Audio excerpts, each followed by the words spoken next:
পুরান ঢাকার ব্যস্ত চকবাজার এলাকায় লুকিয়ে আছে এক অপূর্ব স্থাপত্য শিল্প, তারা মসজিদ, যাকে অনেকে স্টার মসজিদ নামেও চেনেন। ছোট হলেও এর সৌন্দর্য আর ইতিহাস যেন একেবারেই ব্যতিক্রম।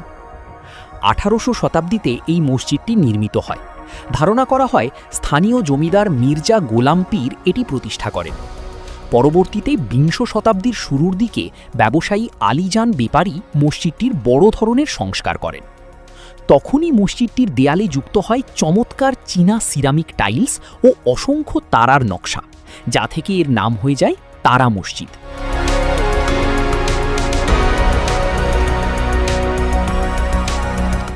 মসজিদের ভেতরে ঢুকলেই চোখে পড়ে সাদা নীল তারার কারুকাজ, ফুলের নকশা এবং অনন্য মোজাইক শিল্প।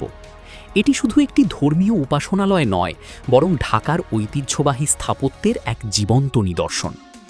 তবে বর্তমান সময়ে এই ঐতিহাসিক মসজিদের অবস্থা কিছুটা উদ্বেগজনক। আশেপাশের অগোছালো পরিবেশ, যানজট এবং পর্যাপ্ত পরিচ্ছন্নতার অভাব এর সৌন্দর্যকে কিছুটা ম্লান করে দিয়েছে।